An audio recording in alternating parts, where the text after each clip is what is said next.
Good morning, everyone. Thank you all for attending. We are so excited for our inaugural Black History Month event. Woo! All right. Hold on, we're gonna do something improv. We're gonna take a selfie with you in the background. Oh, well, there you go. Hold on. It is totally, yeah, I wasn't ready for that one. Plan that part. It wasn't. Work hard, but have fun. So Sharon, come on, before we start, we're gonna take a selfie with you all in the back. So look excited, like you're happy to be here. There we go. 1, 2, 3. Oh, that's great. Okay. Thank you for playing with us. That's my life with Christy. I never know what I'm going to have to do. It's like a box of chocolate. So today we're celebrating Stanford's BEAM team, which is our ERG. And BEAM team is actually an acronym. It stands for Black Employee Advancement and Mentoring. It's deep. It's complicated. Through empowerment, affiliation, and membership. Because that's really what the goal of our ERG is, and we're hoping this event will demonstrate that. And again, we welcome you all, and we're just really excited for today's program. Thank you. Not much more I can say. We're thrilled that we made it to this point. We're amazingly honored that we have the opportunity, with support from our executive leadership, to have an employee resource group to foster inclusion and diversity. And thank you for joining us. This is an exciting event for us, and we hope you enjoy the day. We have an exciting program planned. We have a very good panel that's going to be moderated. I think we're going to have some insightful we're going to learn some insightful things and hear from some seasoned leaders who have definitely had their own unique journey. We're going to hear from the brandpreneur, Nick Nelson, who is going to give us a talk on personal branding. And a quick plug, if you guys are interested in taking a professional headshot, he'll also be here this afternoon. And then my good friend, Terrell Jones, is going to talk to us about culture cookies, and then you'll be able to take one with you. So thank you so much. Without any further ado, I'd like to introduce our executives that are going to be giving some opening and welcome remarks. First, we're going to start with our CEO, David Entwistle.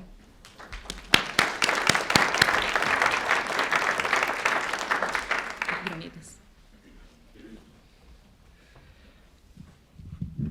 Well, Christy and Sharon, thank you so much for allowing me to be here. It's what an honor for me to be here, not only for the ERG, but also as we think about the celebration of Black History Month. What a great time to be able to have this perspective, and what an honor it is for me to be here.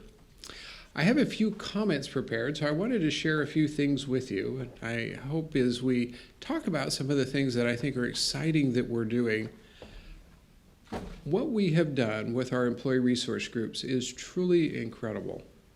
One, the fact that Mary got them kicked off so quickly. But also, look at the room today. Look at the engagement that we have.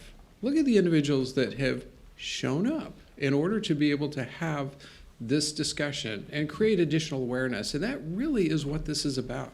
How do we create that additional awareness and make improvements in so many areas? So let me say, not only are we thinking about and celebrating Black History Month, but we're also celebrating as we think about the history of medicine. I know that there have been many African American clinicians and healthcare professionals that have made a significant contribution as we think about what has happened in medicine. I want to bring out just a few. If you look at actually some of the pioneers in medicine, one of the world's first open heart surgeries was actually pioneered. Not only that, but also what we have seen is what is today modern day emergency medicine was pioneered. At the same time, what is modern day blood banking was pioneered. And in fact, we now touch the lives of millions of patients by what has been done by this culture and what we have been able to advance. Obviously, we've advanced and saved countless thousands of lives, and in essence has been a testimony to the central role that African Americans have played throughout the care and history, not only as providers, but clinicians, as researchers, and also innovators. Think about the impact that that has had. I will say that that legacy continues today at Stanford. We see that continue to be. And I don't think Dr. Carla Pugh is here with us today, but I had the opportunity a couple weeks ago to chair a group of about 200 hospital executives. And I have to say, the diversity that we have in this room does not model the diversity that was in that room. I just want to be very transparent. But Dr. Pugh, I invited to come with me because she is amazing. And you look at the work that she is doing in pioneering innovation as a surgeon and being able to take technology that literally is changing the bar on how we will perform surgeries even in the future and make improvements on those. And I will say the presentation that she gave, she was an absolute star. In fact, I know that because the line was so long to talk to her after she got off the stage that it disrupted the whole conference trying to keep it going. So that tells you what the impact is being made. And it was such an honor to have her there with me as a representative of the great work that continues to go on here and is so well represented. I also feel, in fact, uniquely honored to welcome and look at some of what we see as some of the rich history, but also what the BEAM team has done. And I appreciate the definition and what our ERGs have done and being able to bring that work together and see some of that celebration. Last year, as I mentioned, we celebrated and announced 8 of the ERGs. Sorry, DRGs, diagnosis-related groups. How could I not have that in my nomenclature? ERGs, employee resource groups, sorry. I'd much rather talk about ERGs than DRGs, I have to tell you.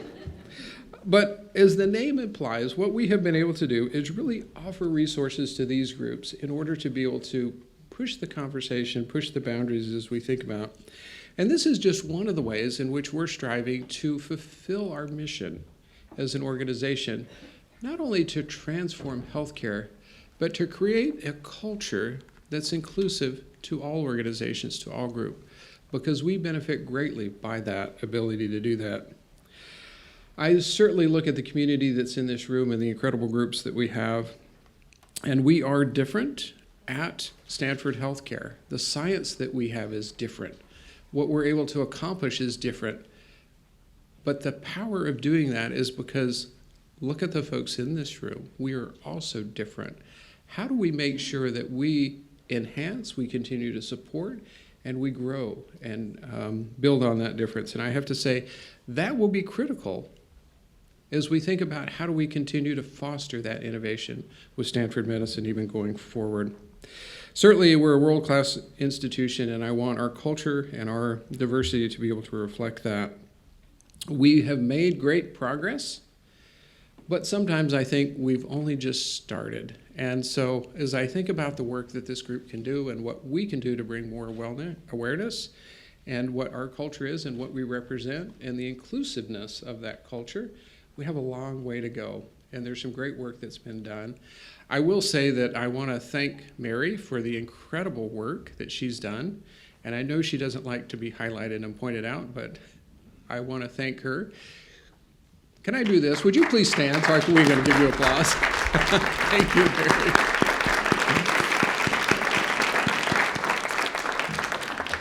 As you know, she's such an incredible team and a resource, and won't be with us all for much longer, but I will say I was so thrilled when I met with her almost a year ago now, and she said yes to leading this initiative.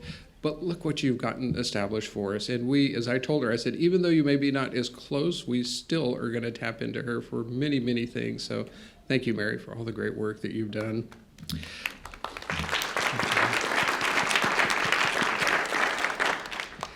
With that, let me turn on. We've got some illustrious other groups that are here to share with us, and we don't want to get in the way of a fantastic panel. And we've already had a commitment to some great poignant questions on the panel, so we're looking forward to that. But let me first of all introduce our Chief Operating Officer and somebody who I worked with for many years, Quinn McKenna. Quinn?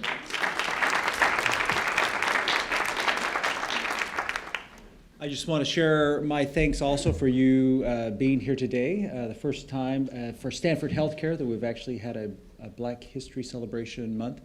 We are committed. I am committed personally to our journey on diversity, inclusion, and health equity for Stanford Healthcare. We are a diverse organization, but recognize that we aren't diverse and inclusive as we need to be at all levels, and we're committed to that journey. I'm also going to thank Mary for you getting us started as quickly as you have, and the gift of the energy and motion that we have. 20% of our employees have signed up for an ERG. already. Thank you for that. Also, Mary encouraged and set out that to model inclusive leadership at the leadership level. And so we actually have are training 100% of the Tier 5, Tier 4 leaders in the organization. We have a goal of training 30% of the Tier 3 leaders in the organization, of which in the first pass-through, we've exceeded that goal. And for everybody that did not get into the first pass, there are other trainings that are coming as well. And so we are well past that. So thank you for setting us on a very quick pace for here. And last, I just want to thank you again for being here with us today. The most important thing is I need the new headshot. A lot of time has passed here. I want to introduce our next presenter, which is our Chief Quality Officer, Karen Fresh.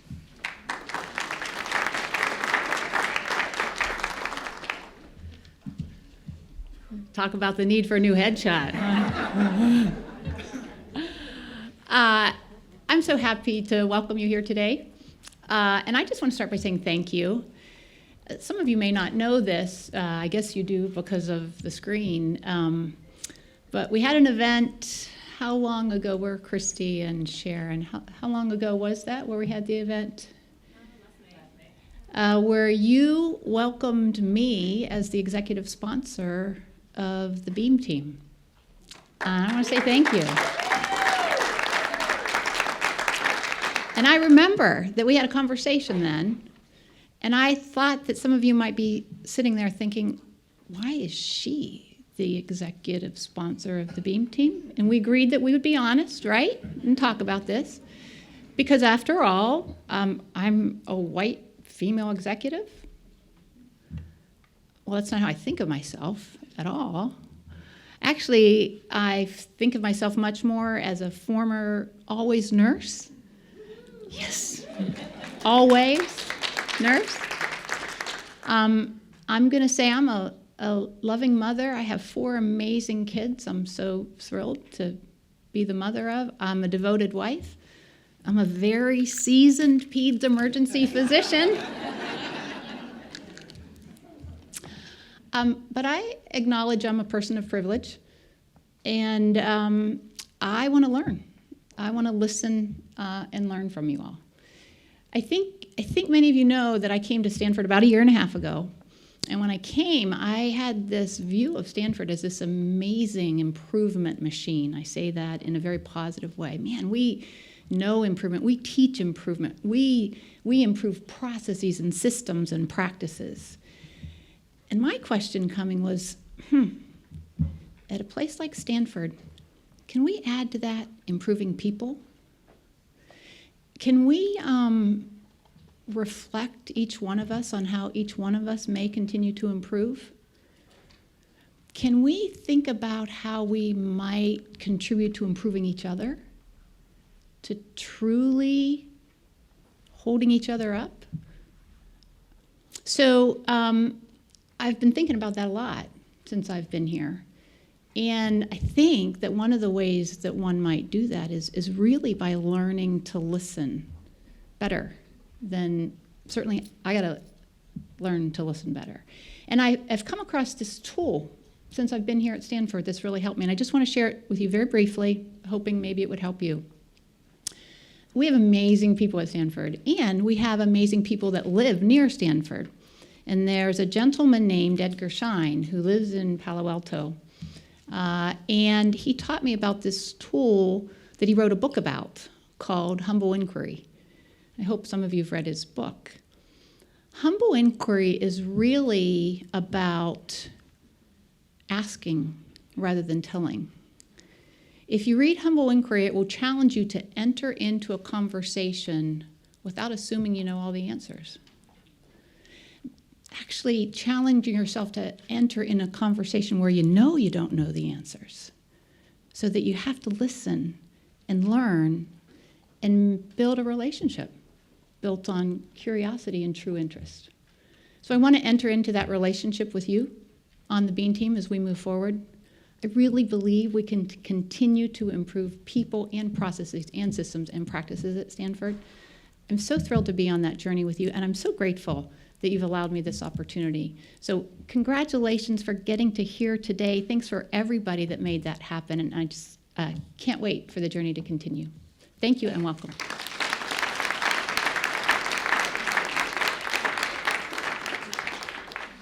Good morning, everybody. First of all, I want us all to just put our hands together and give a round of applause for our leadership team that's here and present.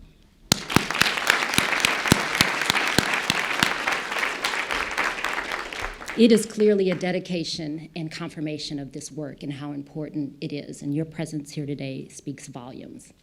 My next assignment is so easy. The person that I have the pleasure to introduce is not only an amazing brand strategist, he's a former colleague and dear friend. Nick Nelson. I'm going to talk very briefly because honestly his work speaks for itself. So we're going to cue up the video that's going to play immediately after my short remarks. Nick Nelson is an entertainment marketer, author, and motivational speaker. Nick is also an innovative force, has produced strategies for some television's highest rated shows, more than 20 #1 box office films. Recognized as Agency Marketer of the Year by the Atlanta chapter of the American Marketing Association in 2012. Nick also became the first and only African American to receive honors in more than 50 years of existence of that organization. The brands that he have touched are Blue Chip, and that's again where we met. And again, I invite you to get your headshot, and when you see his work, there's gonna be a line. So without further ado, we'll have the video, and the next speaking voice will be Nick Nelson, the brandpreneur. All right. Good morning. My name is Nick Nelson, or Nick F. Nelson. I have a company called Brandpreneur. With Brandpreneur, I help remarkable people, products, and organizations get noticed. Now, my journey. I spent roughly 20 or so years in entertainment marketing. Marketing television shows for NBC, ABC, you name it, film and television properties. Hollywood and New York was my trek, all right? In 2017, I made a shift, and I made a shift because I felt called at the ripe age of 45 years old to do something different. Throughout my corporate career, my entrepreneurial career, I've always had to evolve, and I've evolved time and time again. It's reinvention. Reinvention is important because as things change, as people change, either you're going to change with it or you're going to become a dinosaur. Now, let's go back to elementary school. What happened to dinosaurs? They became extinct. You're very good. Brother, you smart. You smart. They became extinct. And if you don't evolve, so will you and your career. All right? That's why it's important.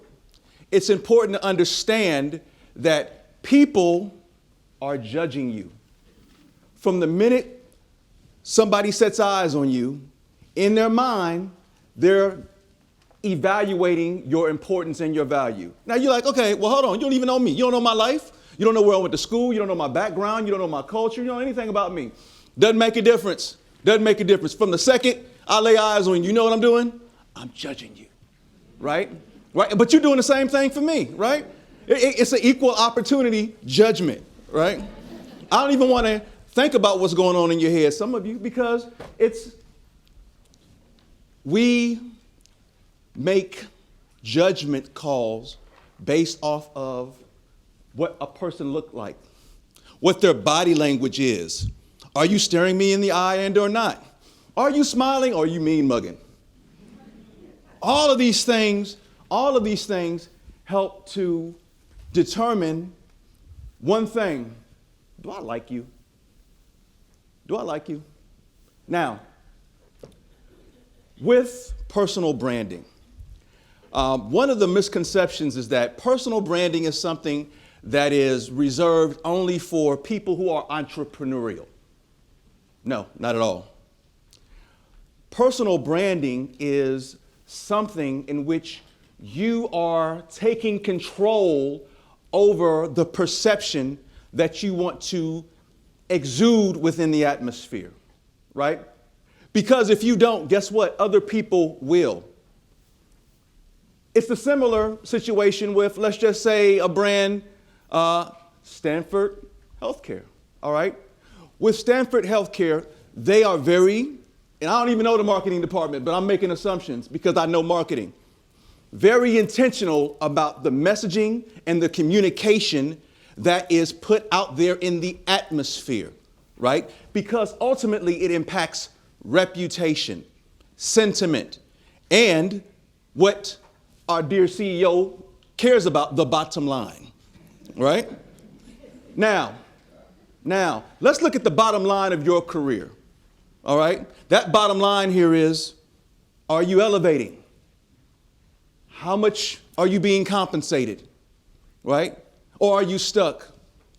So let's talk about personal branding and educate ourselves for a minute. Everybody repeat after me. My brand is not a logo. My brand is not a logo. Very good. Oh my goodness, you guys are engaged. Next. My brand is not my job title. My brand is not my job title. Yes, it's not. It's not, because you know what? Job titles are like dorm rooms. They're temporary. They're temporary. You'll move from one to the next. You'll pack your box and go on, right? Now, what is a brand? It's two things and two things only. What do you want to be known for? And how do you want to make people feel? Now, let's get to being known for something. Who in here has 10 plus years of experience doing professionally? Okay, that's a pretty good number of people. All right. Why 10 plus years? Because at that particular marker, you're either middle management on your way up, the scale, you have some experience, you've been around the block for a little bit, but you have just enough skill set to be absolutely and completely schizophrenic. Now, what does that mean, Nick? I'm glad you asked. That means you like some of everything and want to do some of everything, professionally and privately, right? It's, well, you know what? I'm, over diversity, equity, and inclusion. But I like to sing at my church, but I like to cook, but I like exercising, but, right?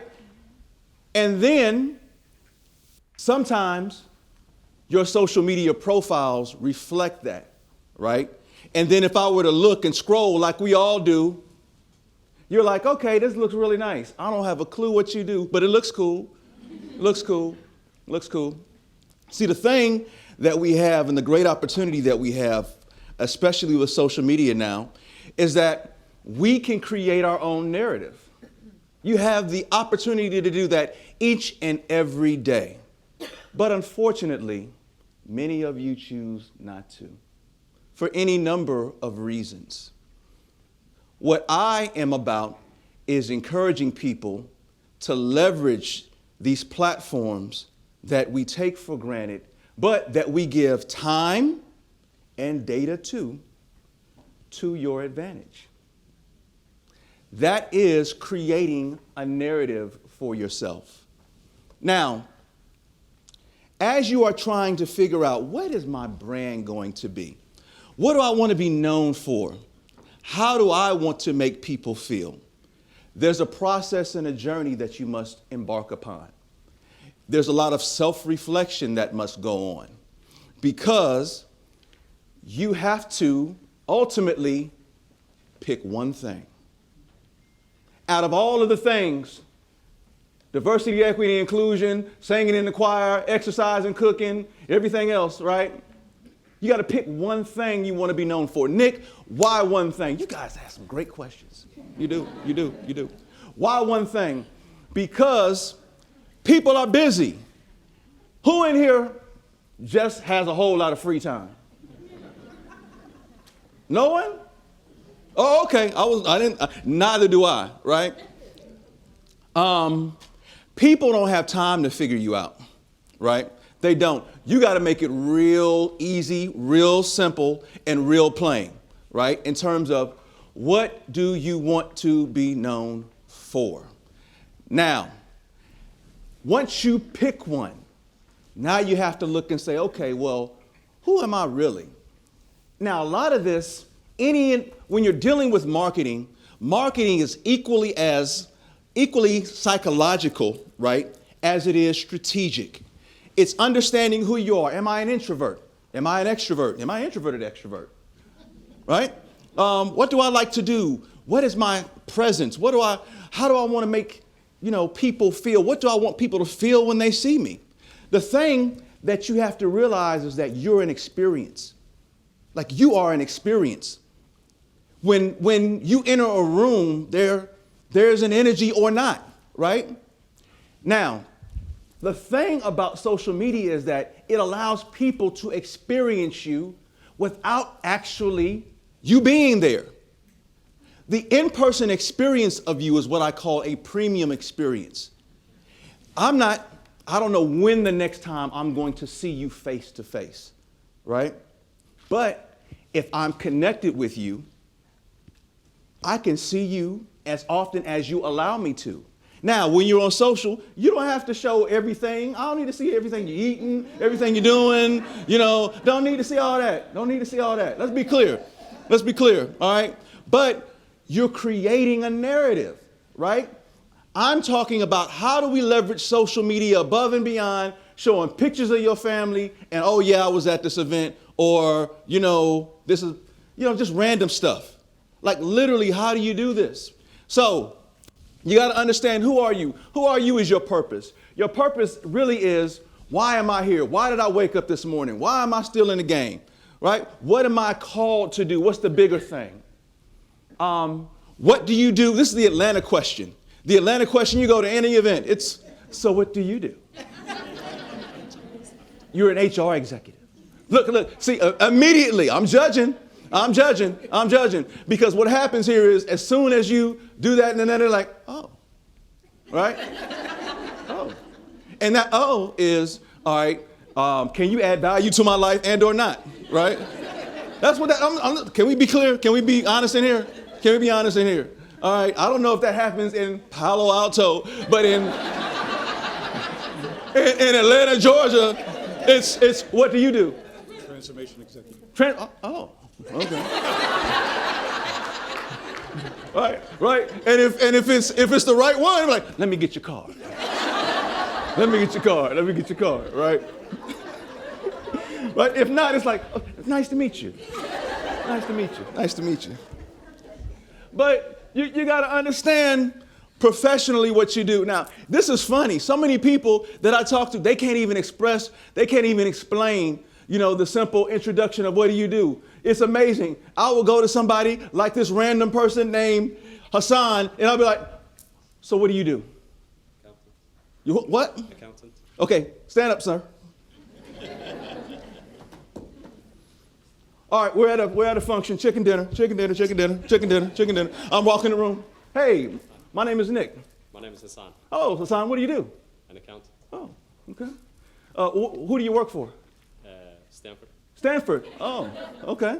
Very good. Now, a couple of things. First time I asked you that question, your voice was this loud, right? I'm thinking, I'm judging. Okay, does Hassan really know what he do? All right, does he really do this? All right. Then we say, okay, you're an accountant. Okay, very good. But I don't know what kind of accountant. It could be, cost accountant, it could be corporate accountant, whatever. You know, it could be bookkeeper. I don't know what kind of accountant it is. You're not specific enough, all right? Then we say you work for Stanford. I'm, oh, okay, all right. So it's, all of these things are things. Thank you, Hassan, for allowing me to pick with you. But all of these things you judge on. I need you to be very intentional.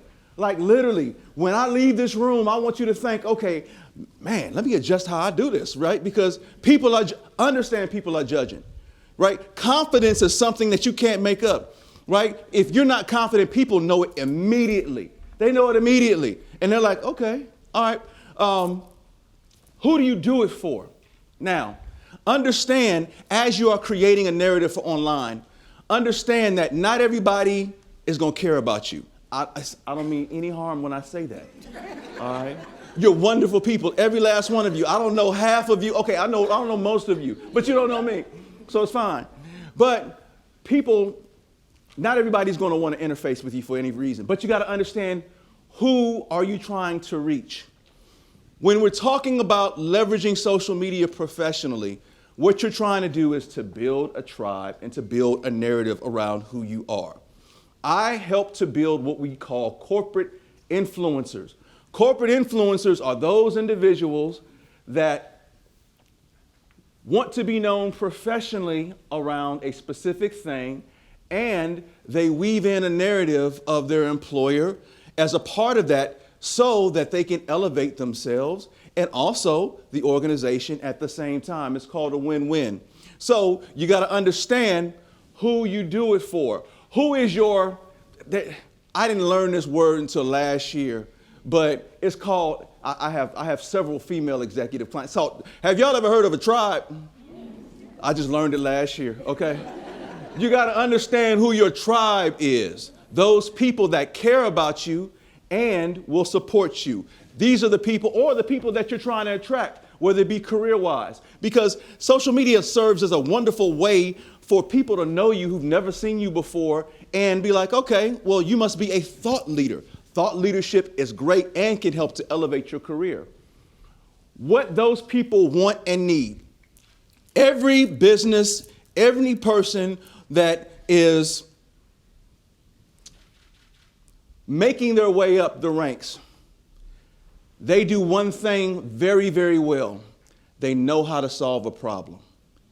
Every business that has, I don't care if it's, Coke, I don't care if it's McDonald's, Nike, what have you, they solve a specific problem for a specific audience. What problem do you solve? What problem are you able to solve? People who are able to solve a problem, they always find a way. My man Hassan talking about he's an accountant. Let me tell you something. I've never seen an out-of-work accountant, ever. Ever, ever, ever, ever. You got to be a really bad accountant to be out of work. I mean, you got to be terrible, right? And even the terrible ones can find a consulting gig, right? Seriously. But accountants solve a problem. Every business has to understand their numbers, right? That's a fundamental problem. It's almost like nursing and things of that nature. Nurses, they stay employed because there's always a number of people who need their guidance and assistance. But what problem do you solve? All right? What is your onlyness? What's the thing that makes you different from everybody else? Like, who here likes Marvel? I love Marvel. Who here like Marvel? All right? One of my favorite characters is Iron Man. All right? Love Iron Man. I call myself, that's my inner being, Tony Stark, man. What is your right? If you look at every Marvel character, they all have a certain thing. They all have either it's, the Thor and a woo. They got it, right? What's your superpower, right? You know what I'm saying? What's your superpower? My ability to adapt and adjust, and I have a tribe, I have a village, I have a whole bunch of people. So you got people around you, right? You got a squad, right? You got some Avengers who got your back, right? Right? And you can adapt to anybody, right? I feel like I can. Look at that. See? I might not do. I'm very confident about it. See, but I can tell. It shows. Translation, I can deal with anybody's crazy on the world, on the planet. Anybody's crazy I can deal with, right? And keep my cool. Because not everybody can deal with crazy. All right? What do they get as a result of interfacing with you? What's the return on investment?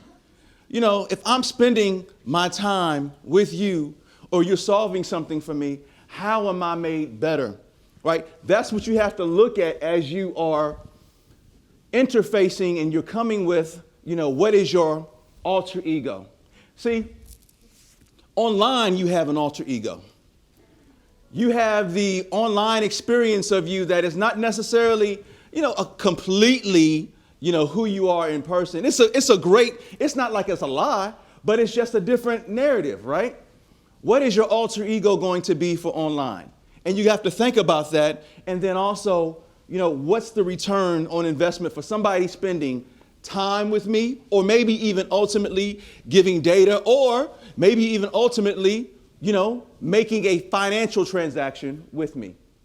Now, what fuels social media is content. Content. The thing I tell my executives is that you have to make a mind shift. That mind shift here is, we have these things right here.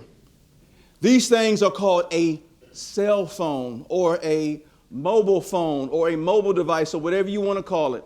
Now, the beauty of this is that 10, 15 years ago, the things that you can do with this, it would have cost you 10x, 20x, 30x to do. This is nothing more than a movie studio in your pocket. Literally, you can take high resolution images, video, all that stuff, but this ultimately serves as content that you can leverage to create a narrative, right? A narrative that you can begin to use. So let me use an example. All right, the two of you were up here at the booth, right? Now, if I'm you, I'm like, can you hold my phone for a second and take some images of me while I'm up there, right. Okay, so we do that. So now we have images of me and I'm up there. In my spare time, off work. I don't need you to get fired on your day off. In my spare time, I'm going to take that same image and say something like, you know what? Today we celebrated the Beam Team inaugural X, Y, and Z, and I was happy to be able to introduce and, you know, something like that. What that does, it paints a narrative. Oh, she up there at the microphone. So that means everybody doesn't get a chance to touch the mic, okay? If you get a chance to touch the mic, that means you're important, right? Or at least for this, right? Just today, just in this moment. But it's perception. It might just be for this moment, right? But perception is, once you put it out there, oh, wow, she got a big job, right? She got a big job, right? See, that's the thing that these millennials have been able to do, right? How many millennials do I have in here? The thing y'all been able to do so well, I can tell you know how to do a nice selfie too. She got it. I can tell. The minute I looked at you, I was like, oh boy. I go on your feed, it's all day, I can tell. The thing they've been able to do so well is paint a picture, right? Now, the problem that I struggle with millennials on is this. Here's the deal. You paint a picture, but sometimes, not with everyone, but sometimes the experience isn't there, right? And so once you actually engage, it might not necessarily match up sometime, right? So I'm trying to teach Gen Xers and above, right? Who didn't grow up with a cell phone in their hand, who didn't grow up with a tablet device, who remembers when email first came out, right? I remember when email first came out, right? I was a part of that. That was me, right? Right? I remember when the internet was. I remember all that. I remember AOL chat rooms. You know what I'm saying? I was there. Right? But Nobody teaches you how to do this stuff. Like literally you kind of fumble your way through it. But you're creating a narrative. You're painting a picture. Perception really is reality, right? It's what perception am I showing? But you got to be cognizant. You got to take control of the narrative and leverage social media to do it. It's images, it's words, and it's video. Video is the thing that most of you are scared to death of. If I ask you to say something in front of a camera, what will you say? Right. That's exactly what you're like. Why are we doing this? What are we doing here? What are we doing here? Why do you have this in front of me? What? It's funny. It's funny. See, the thing that we have is we've been taught, and I'm saying Gen X and above, we've been taught the whole narrative of, I know how to show up in person. That starts when you, for many of our households, as a child, right? This is how you eat at the dinner table, right? This is how you dress. Don't go out there. I need you to iron your clothes, right? I mean, maybe that was just my household. I don't know, right? I need you to be a certain way, you know, as with my dad. Hey, I need you to shake him, look him in the eye, right? Shake him, look him in the eye, right? You've been taught the in-person experience. You know, even I went to Florida A&M University, and within the School of Business and Industry, I had it down. Executives would come through, they were like, good evening. My name is Nick F. Nelson from Columbus, Ohio, and I'm a mass communications major, and my question is, everybody did it just like that. Everybody did it just like that. They didn't move to the left, to the right. They spoke just like that and before they asked the question. But you're taught the in-person experience, but nobody teaches you the online experience. The online experience of you has to be as equally as intentful, and video helps to do that. Now, telling your story through social media. What specifically are ways in which you create a narrative online leveraging social media? The easiest one, which many of you are comfortable with, is finding a nice article and reposting it. Now, that's what I call the lazy way, all right?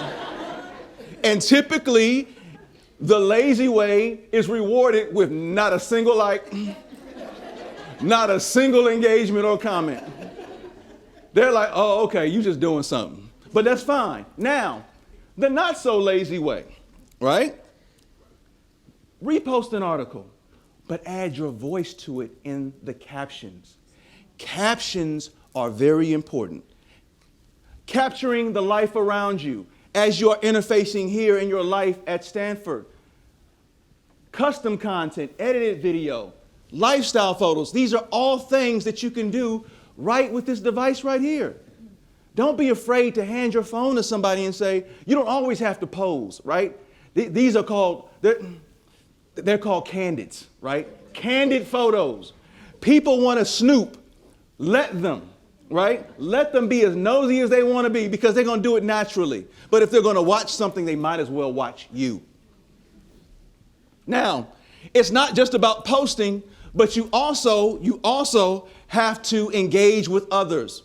See, friends online is not like friends in person. Friends online here is, you like my stuff, I like your stuff, let's be friends. Don't mean I naturally have to like you. Doesn't mean I even have to know you. But you know what? We're building a rapport, right? And you like your stuff, I'm gonna support you, you support me, let's be friends. Now, we're talking about corporate influence. You actually are influencers and can change and help elevate the perception of Stanford Healthcare all the way around. You are connected to people that the corporate communications department is not connected to. You have a tribe. Many of you are online, but how are you interweaving your corporate story with your personal story to help elevate and create a narrative of you and of Stanford? Now, it's important, and you're important, because people buy into other people. They rarely buy into actual brands themselves. That's why you have a LeBron James, a Beyonce, a Rihanna, and all these other, but those are big influencers. We're talking about micro-influencers.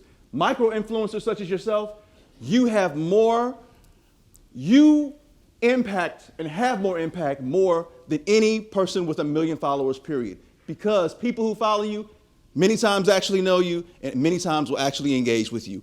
And you can change perception.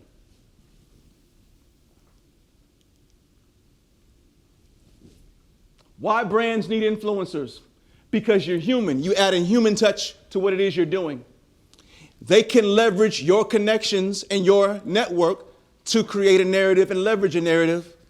And there is a perceived value with that organization because they're simply attached to you.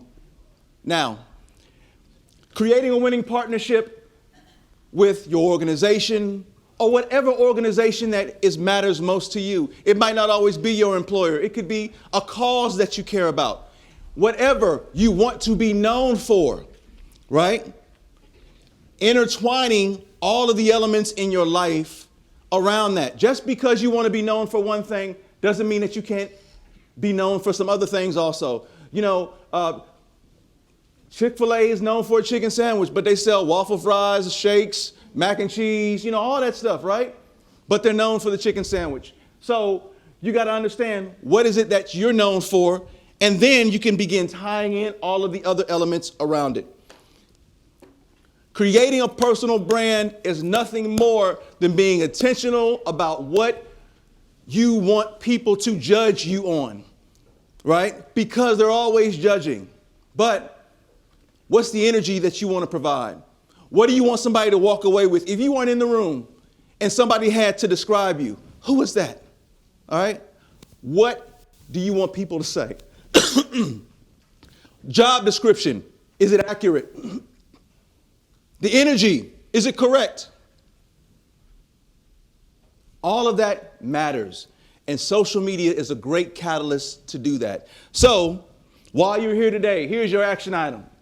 Your action item is to go to that selfie wall, get the little beam thing, have fun, tell the story, narrate the story, hashtag the story, @Stanford, hashtag Beam Team. Yolanda sent me so many hashtags, I don't even know half of them.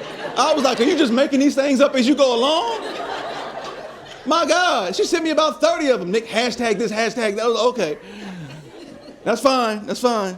But leverage that as a way to tell your story and tell the story of Stanford at the same time.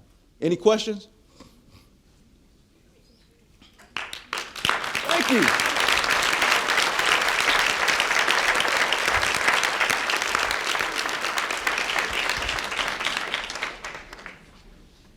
Can we just give him one more hand of applause? That was amazing, right?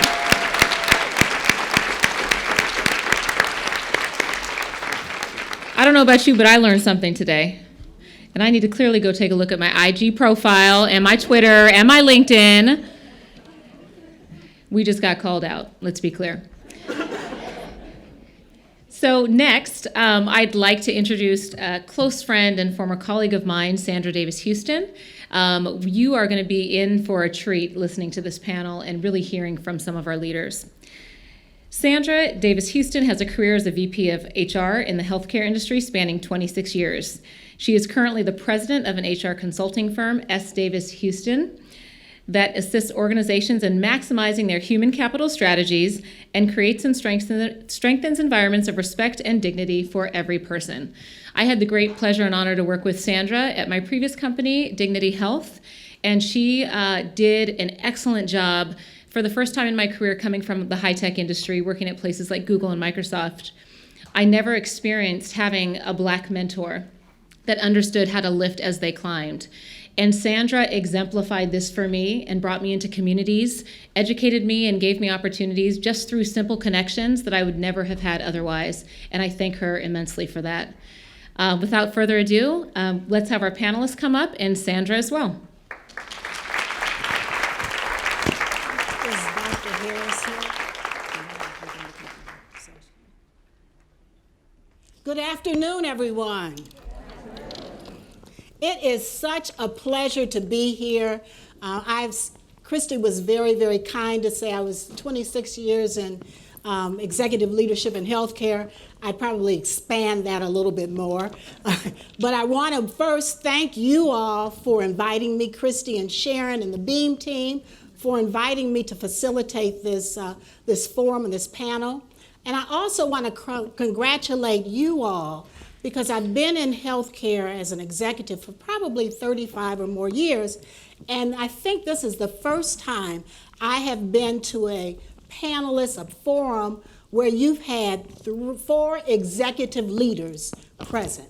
That says something for Stanford and for your executive leaders, so give yourselves a big hand.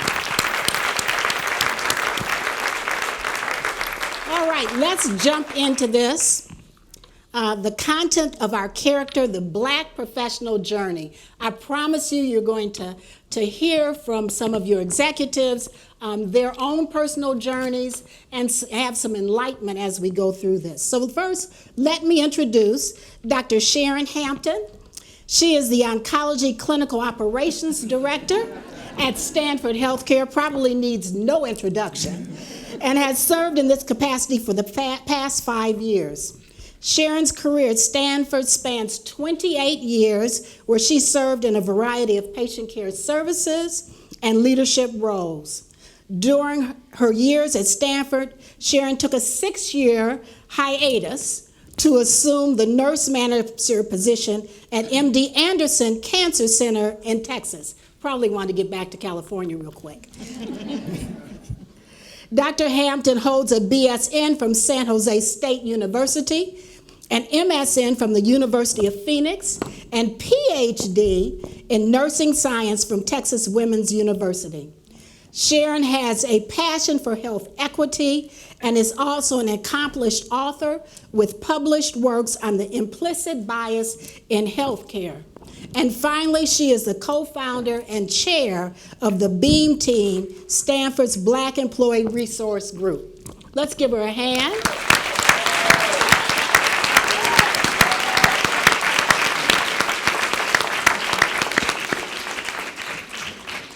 Secondly, we have David Jones, who is the Chief Human Resource Officer, Vice President, Human Resources at Stanford Healthcare.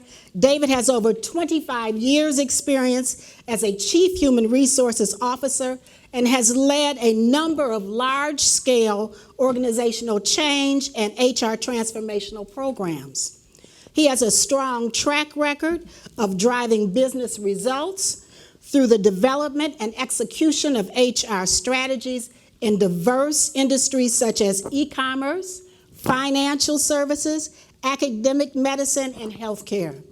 David came to Stanford Healthcare in January 2017, where he and his team embarked on redefining and transforming the HR function to fundamentally shift how HR services are provided, how to leverage innovative technology, and deliver a preeminent employee experience.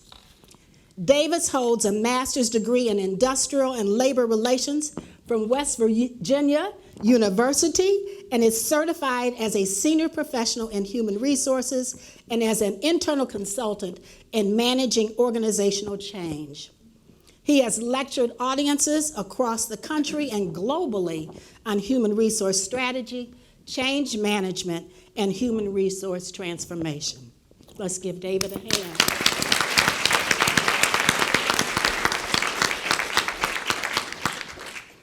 Next, and welcome, we have Dr. Odette Harris, is a professor of neurosurgery, vice chair of diversity, and director of brain surgery at Stanford University School of Medicine. That's a mouthful. However, just wait till you see what else she does. She is also deputy chief of staff, rehabilitation at the Veterans Affairs Palo Alto Healthcare System, and the site director, principal investigator of the Defense Veterans and Brain Injury Center.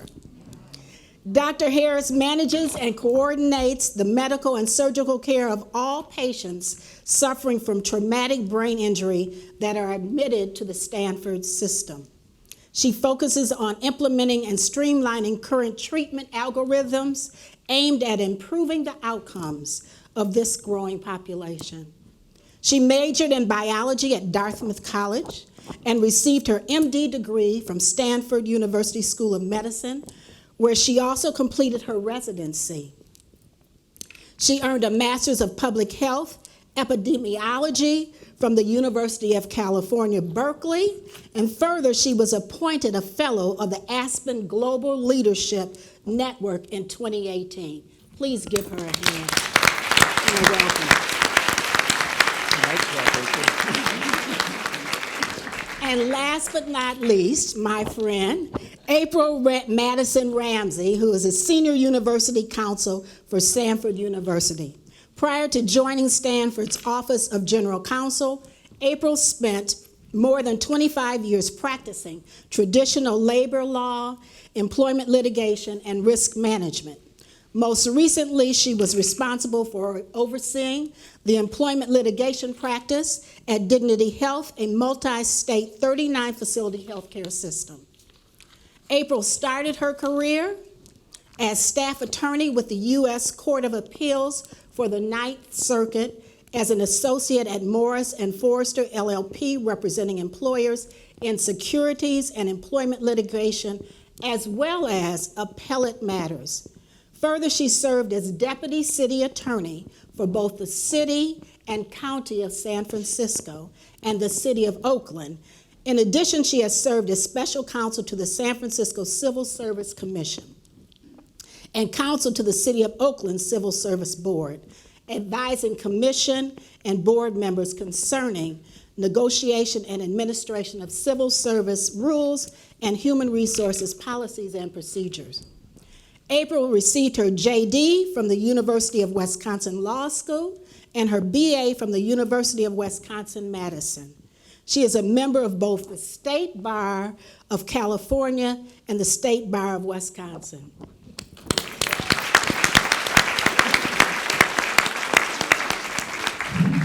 As you can see, we have some pretty dynamic panelists. And so I am anxious to hear their responses to the questions. So our first question, why don't we move right into it? Our first question is, recently the conversation within many organizations has been about equity and inclusion and the things that they are doing to encourage it. How do you think these conversations could impact the healthcare profession, for example, by potentially increasing the number of African Americans and other underrepresented groups who are in leadership positions? I'm going to ask Sharon and David to respond to this question.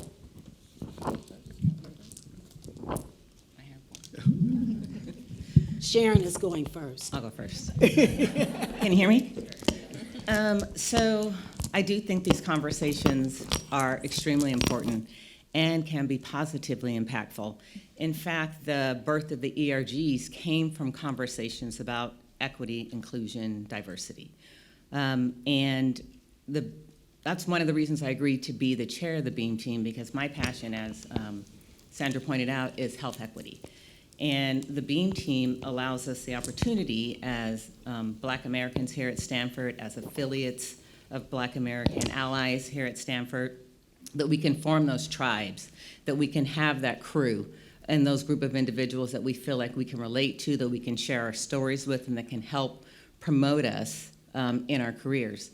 And it gives us an opportunity to educate each other. As Nick was saying, when people see you, there's an automatic judgment. And that judgment goes both ways. You're judging me and I'm judging you. And oftentimes our biases, unfortunately, cloud our judgment of individuals, and we only see what we want to see. And I think these conversations allow us to call out that elephant in the room, right? There is institutional racism. There are biases, conscious and unconscious. And I think as an institution, the fact that David, our CEO, the rest of the C-suite, have agreed to bring those things to our consciousness, demonstrate a commitment to continuing to be the best at getting better.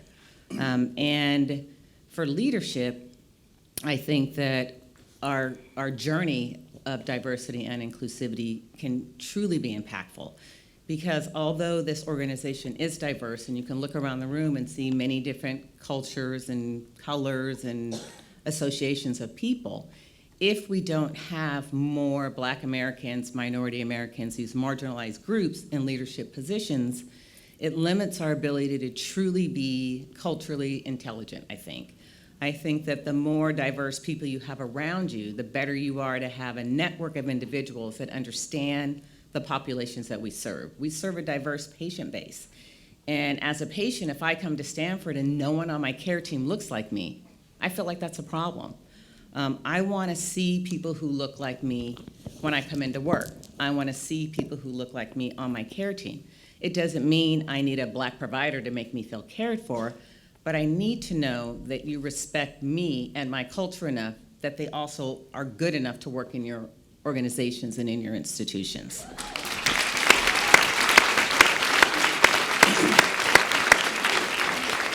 And I only had a couple minutes, and I feel like I'm talking a lot, so I got a lot more to say, but I'm going to let David go ahead and have some time, and if there's more time, I'll say a Feel few my other eyes things. across the board. Wow.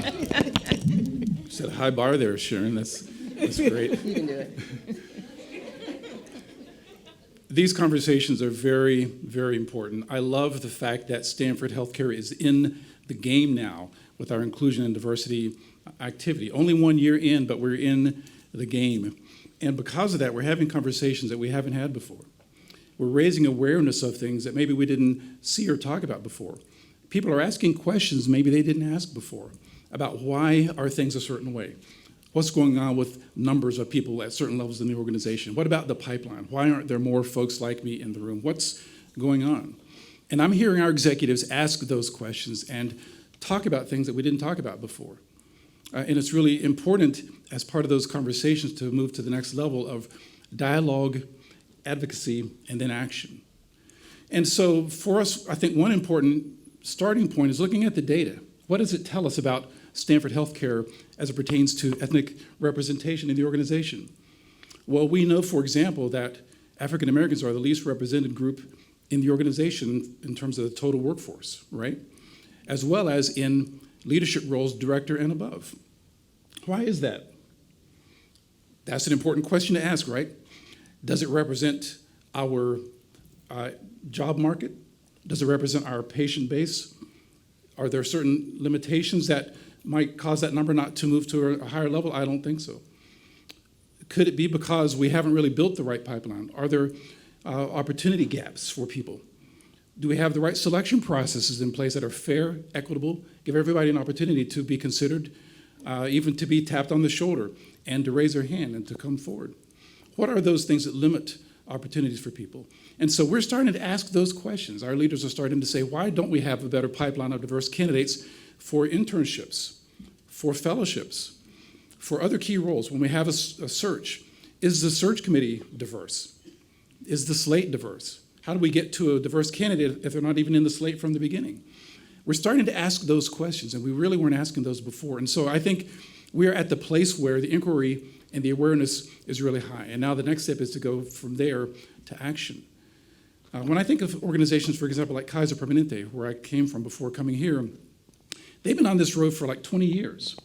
I mean, they are known globally for their success on this journey of inclusion and diversity. But they have made some really big steps on building infrastructure, building pipelines, building programs and platforms. They've got a very solid and diverse board. They set expectations for their leaders around diversity and inclusion and representation. They've got a diverse leadership team. They invest money in their communities, in making grade school kids aware of healthcare careers, providing internships and educational opportunities, providing leadership programs for people to be able to actually gain skills to be able to move into leadership roles. Many other things they do. They base a lot of their executive rewards on how they perform in areas of diversity and inclusion. And so they put their money where their mouth is. And so again, we're just a year into this, and I think we're off to a great start. And I think we are starting to see things in a different way. And we're starting to ask important questions. The next step is, what do we do about it?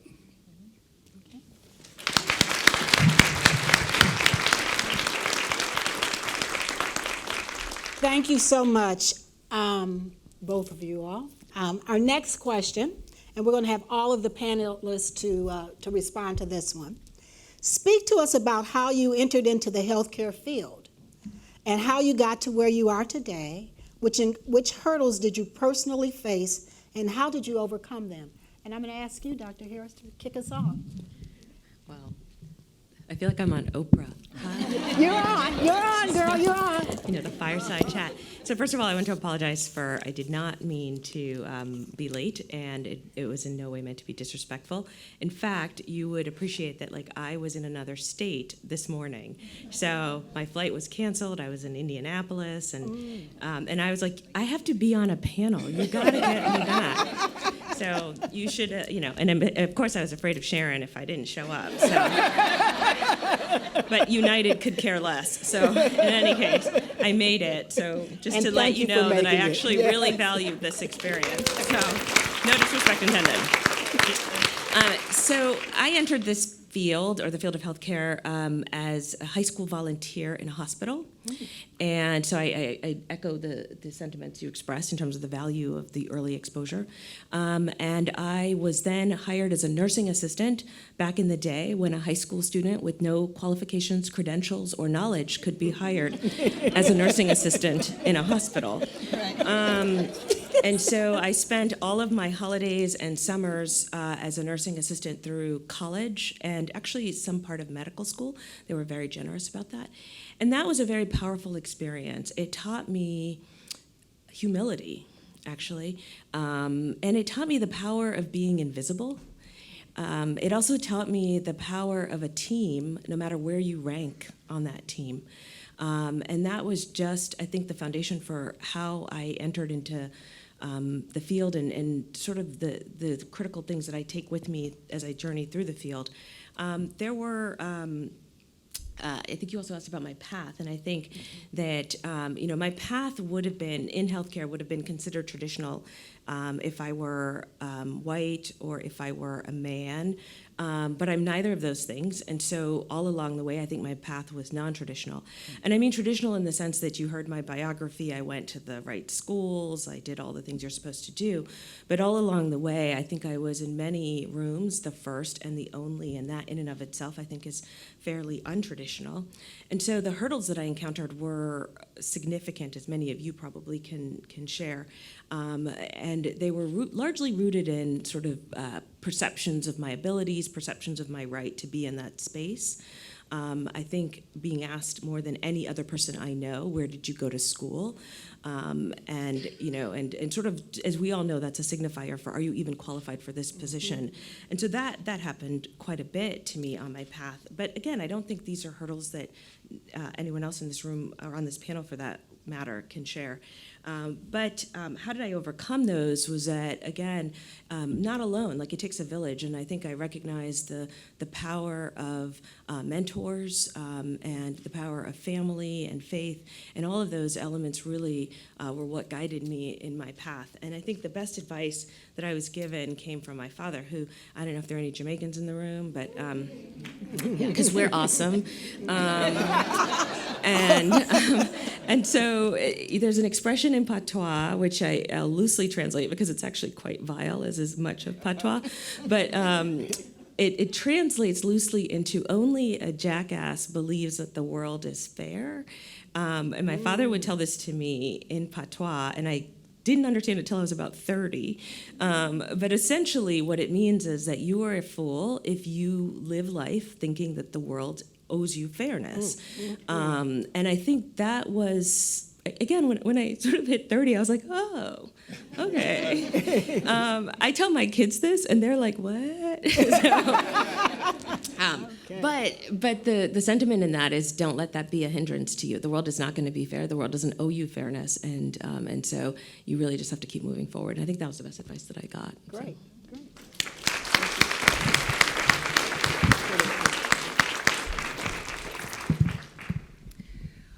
Well, as the probably token lawyer here and token non-SHC employee, I am really honored that you even asked me to be here, because mine is a pretty different path.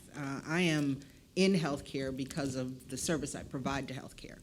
I started my sort of healthcare journey about 15 years ago, working with the county hospital in Contra Costa, and then ultimately spent the last 13 or 14 years before I got here with Dignity Health.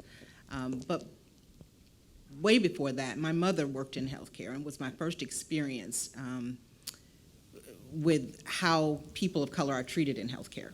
And so what became very important to me was health equity. Are we receiving the right services, the same services? Are we, receiving the right attention for the right kinds of ailments? Are we, are our issues, our chronic diseases being cared for the same way? And those are the things that I saw while my mother worked in healthcare. And so when I grew up and decided to go to law school, healthcare was the furthest thing from my mind. And then by happenstance, I ended up working mostly for Dignity Health for the last 13 years. And I saw things that made me really passionate about working as a partner with human resources to make sure that the right people were doing the right job.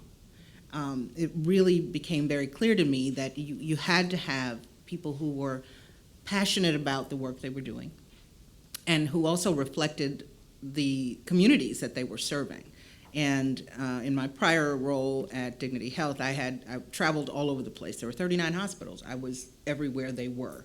And I got to see healthcare being delivered in some of the very rural areas where it was the only hospital, and there were a couple of clinics, literally 24-bed hospital, and some of the larger hospitals where there were 600 beds. And to watch how healthcare was delivered to everyone, irrespective of income, irrespective of culture, irrespective of race, was very important to me. And so I became involved then with their diversity, inclusion, and belonging program, because it was very important to me that not only the employees reflect the community, but that the employees who worked in the organization felt like they belonged, felt like they could bring their whole selves to the job so that they could provide their whole selves to the patients they were serving. And so my role as the attorney for SHC, and most specifically for David, both Davids actually, to make sure that we Don't forget the other one. both Davids, to make sure that we all stay out of trouble, but to make sure that we have the right people doing the right work, and that we are encouraging the environments that people work in to be safe, a place that people feel like they can bring their whole selves to work. And to contribute what they can, because ultimately we're all here to provide safe and compassionate patient care. And so I see that as part of the journey that brought me here. And so I've only been here with Stanford for just under a year, and I am excited to be part of Stanford Healthcare's journey toward diversity and inclusion.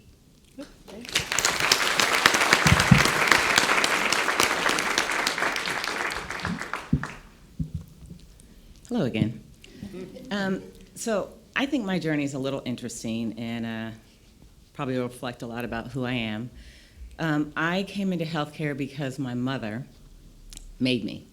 So I wanted to be a biology teacher, but my mother was a unit secretary here at Stanford for 30 years, and she started in the 70s. And this is where my journey of health equity came in as well. She worked on a unit here at Stanford, and she would come home and tell me how she felt like the Black patients and the Hispanic patients and our minority patients were not being treated fairly. She didn't have the words health equity or health disparities, but she knew it wasn't okay. And so she told me that I was going to go to school and I was going to be a nurse and I was going to fix it all. And? Here at Stanford, so. Right? All Well, right. you know that we don't argue with our mamas. So I said yes, and I went to school, and I came to Stanford, and even before I became a nurse, I was a nursing assistant. And I was a certified nursing assistant, so I knew what I was doing. Okay. but part of my battle was I couldn't get a job here at Stanford. They wouldn't hire me. I applied and applied and applied, wouldn't hire me.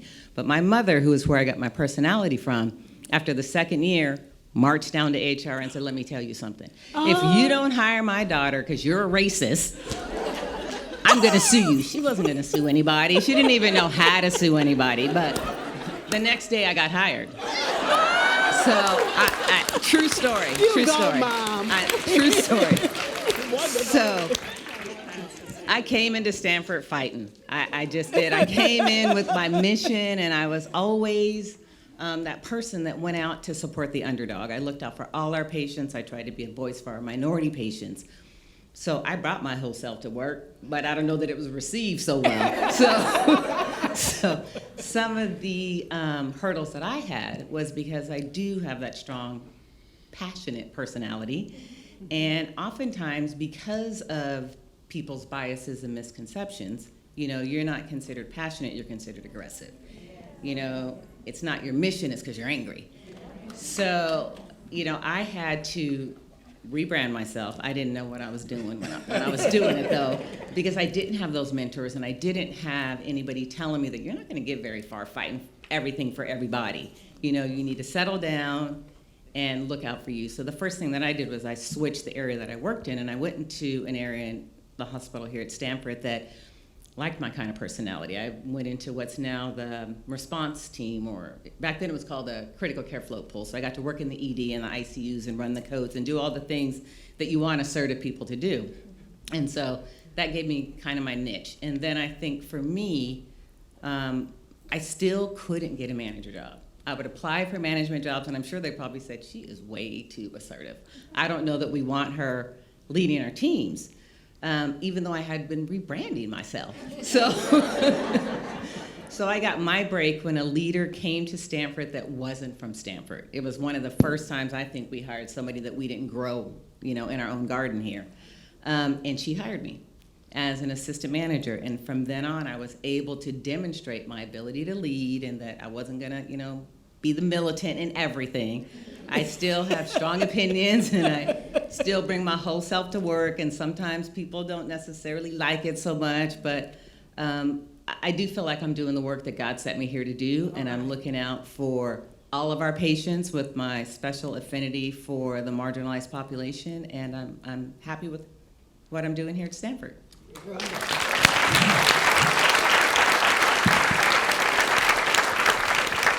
I don't know why I keep following you, Sharon. Bad move on my You're my part. sidekick. So I didn't go to school expecting to be in healthcare. My master's degree is in general industrial and labor relations. And so I really didn't think I would work for a hospital. But I had an opportunity coming out of my graduate program to apply for a job at a hospital. The title was Assistant Director of Personnel. And it was a pretty good role at a small community hospital. And so I applied along with 120 other people. And so it ended up, I got hired for the job. But what I didn't know that I found out later was that my boss told me some months later, she said, we almost didn't hire you. She said, you were the best candidate. And she said, you had great qualifications, you presented yourself well, we thought you had a lot to offer. But during the conversation about hiring you, the chief financial officer said, I don't think we should hire this guy because I don't think our staff will relate to a black person in this role. And so she said it was quite a conversation among the leadership team. As first off, is that even legal? and secondly, is it true? But she was able to persuade him that, first off, I was the best candidate, but secondly, that we shouldn't even be having this conversation. But when I think about that, I think how close I came to completely missing out on this amazing career. And then I think about how many people in my situation where they actually did miss out because of conversations just like that one. And I think that's why we're here today. Yep. Yep. I mean, I think that's really what this is all about. And so so I started my career there. I never confronted the CFO, by the way. But that's a whole other conversation. He's dead now, but that's it. But I didn't kill him. Just saying. Good. Because had you, we wouldn't have fixed that. So, I got my lawyer here. Help me out. Anyway, I'm sorry I got off track. That was good. See how these things show up, you don't even know it was still there. That's like 30 years ago, and it's like still showing up. Oh my goodness. But the great news was I got into the role. I had the opportunity to really come in, make a great impact. Within 2 years, my boss left. A new CEO came in. I got promoted to be the head of HR at the age of 26, and just had really amazing opportunities and a great career. And when I think about my experiences and some of my challenges, some of them came as a result of my race. Some of them were a result of my age. I mean, I was 20 years younger, at least, than most of my peers. And most every room I was in, I was the only black man and the youngest person by far. And so trying to figure out how to get my voice in the room, how to be respected, how to really show the value of my impact, how to basically speak beyond my experience into the challenges and the opportunities the organization was facing was really, for me, a lot of my big challenge. And so a lot of times I learned to be more bold than I felt, to take a lot of risks that I really didn't have precedent for, to rely on people who had more experience than I did, who could counsel me and help me see where my flat sides were, help me see what I wasn't seeing, give me feedback other folks weren't giving me. And through that, I was able to learn, made a lot of mistakes, have grown from those mistakes, and have really been able to put together really a great career. Being here, I consider really the pinnacle, the apex of my career. This is just like my favorite work, my best place to be, and just a really great experience. And so really so glad to be here now. Great.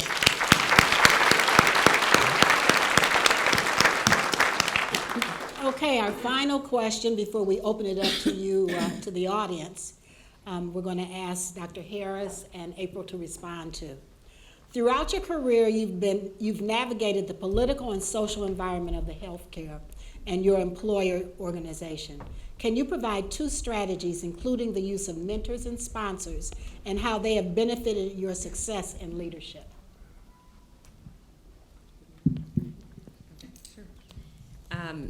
So my response to this question was interesting. I thought to myself, who knew that academic healthcare could have political and social challenges? Everybody. So I mean, it's not unlike any other work environment. I'm married to a non-healthcare person, and I think that there are similar work environments wherever you go. There are always going to be political and social challenges. There have been many in my path, like we've talked about before, but I think in the interest of this discussion, I'll sort of focus on what happens once you're in leadership. I think that's a particularly interesting phase in our lives, and the challenges, I think, become even more magnified. And I think the one that I'd like to sort of speak to is the sense of isolation that you feel as a woman of color in positions of leadership, or a person of color in positions of leadership. And I'll share this story. So, not to like name drop or whatever, but yesterday, the reason I was late for this, I wasn't with Oprah, but I should have been, but anyway, no. So I am on the scientific board for the NFL, and they have a meeting every year for something called the Combine, which football people know, but I don't because I'm not a football person. But in any case, it's a big gathering of sports football-y people, and so I attend because it's mandatory. I'm on the board, and so we had the meeting yesterday, and I walk into the room, and there's the boardroom table, and then there's the outer table, the outer ring, as you know, right? So, and in the outer ring is where you see like the women and the people of color, and there was a very lovely woman there, and I loved her hair, right? And so she was a black woman, and she had salt and pepper hair, and I just thought, oh, that's so beautiful. And so I went up to her at the break, and I said, I just love your hair, and you wear it really well. And she said, and I just love that you're in the room. And I was like, whoa. And, and that's sort of the experience when you are a woman of color in positions of leadership. Many times you are the only person in the room. And I think that sense of isolation can be really challenging, both personally and professionally. And we talk a lot about what Stanford looks like, but when you walk out of Stanford, what does Silicon Valley look like? And I think that also influences us quite a bit and is integral to or limiting rather our successes at times. And so the strategies that I would present, the first one is that it's important to recognize that mentors and supporters don't have to look like you. They just have to believe in you and are willing to stand with you. And you know, I've talked about this many, many times in many forums. Like my mentor is, I joke with him that he's albino, but he's not. It's only because he's like so blonde and so white. No, this is, I mean, no offense to albinos, I have no problem with that. But, you know, and so his name is Dr. Adler. He's a neurosurgeon. He's a trailblazer. He is an innovator. He's an amazing person. And he is my mentor, and I am so proud of that. And have benefited so deeply from his investment in me. But he looks nothing like me, and we have walked very different paths in this world as a result. But yet he believes in me, and I think the strength of that has been powerful in its impact in my life.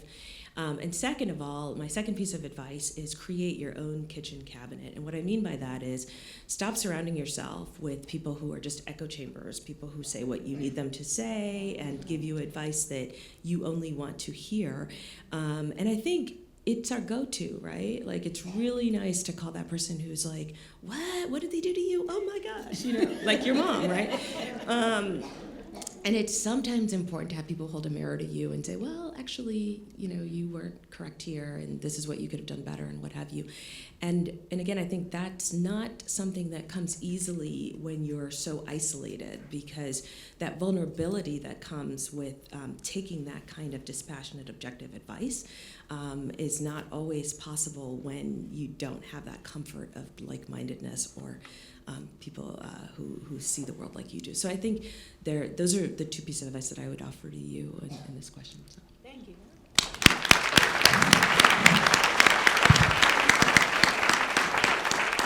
Well, I think you've been bouncing around in my head, because those are the things that resonate with me. I have to echo everything you said. You know, I haven't, my journey hasn't been in the politics and the social issues of healthcare in particular.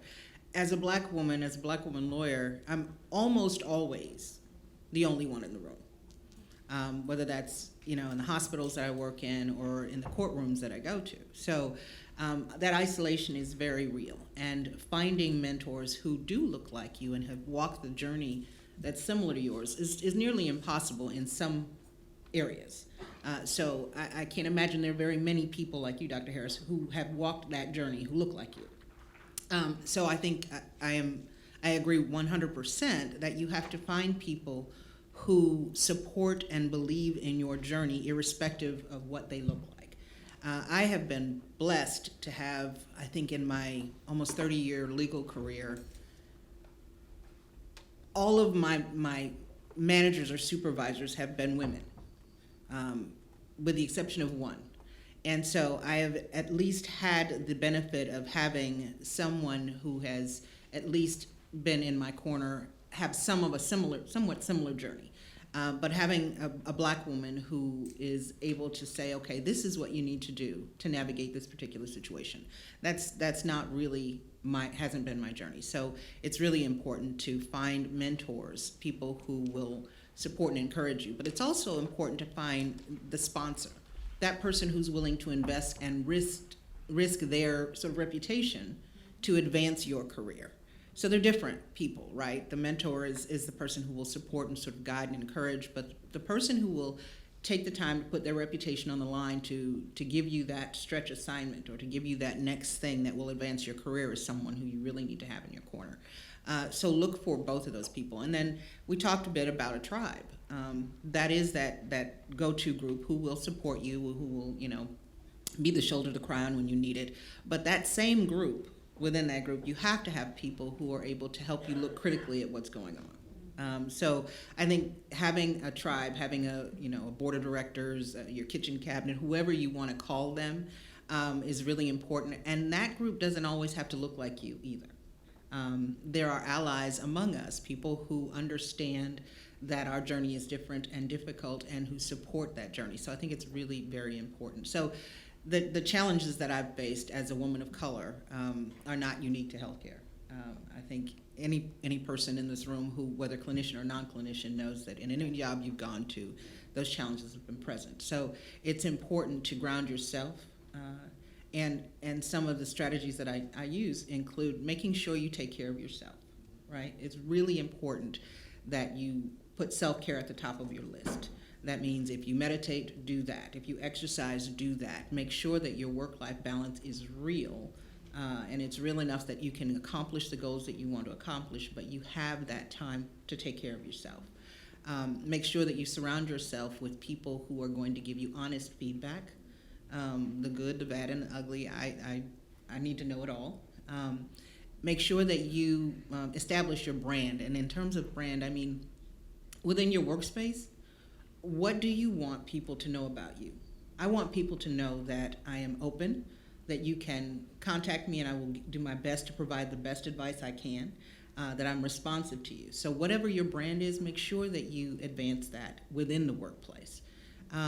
And realize that the old adage that we have to work twice as hard to get half the credit is true. You have to put in the work. That's really important. So those are the strategies that.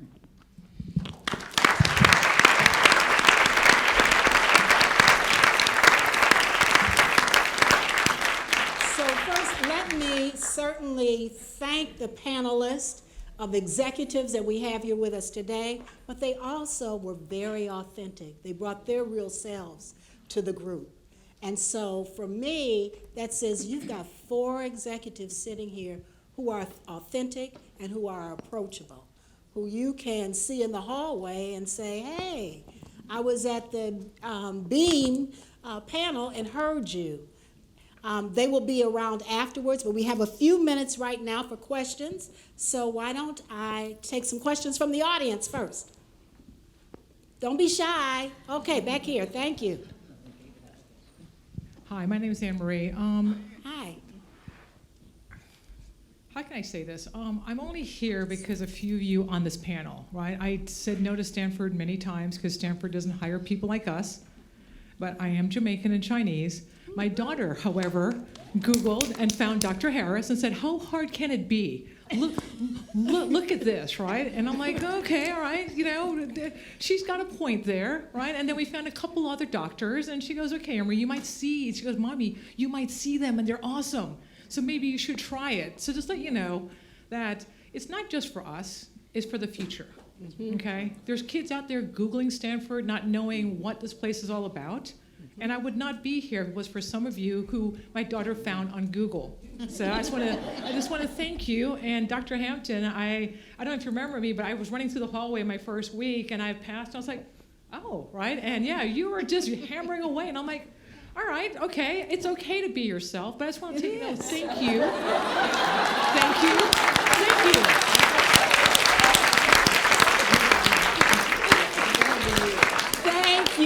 Thank you. Yes. What? Let's see. Yeah, I guess so.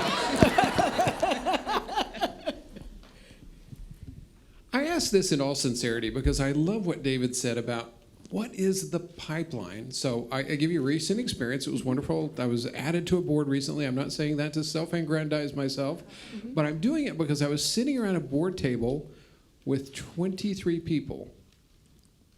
And 22 of them were white male men. One of them was a white male or white woman. Sorry, that would have really been awkward. She wasn't a male, guess what? Chances are. Yeah.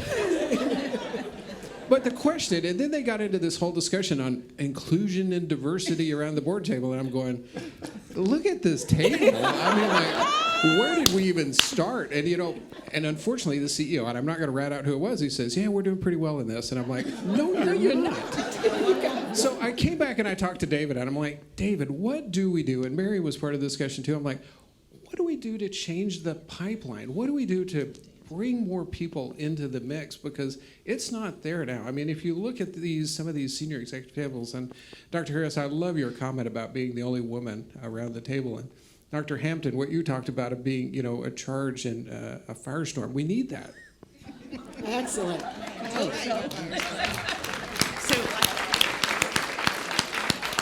So I'm going to take the pipeline question because I'm extremely passionate about this. I think that for us to wait till you get get to residency or what have you as a physician to then start thinking about how you're going to lead or rise and be successful is I think too late. And we know this because the numbers dictate that. We have parity in med schools. In fact, women are more than men in some medical schools and nationwide. But yet we are not represented at the upper levels of leadership, and then forget minorities altogether in those equations, right? I think Stanford has like less than 4% African American in their professorate. So it's a very difficult path.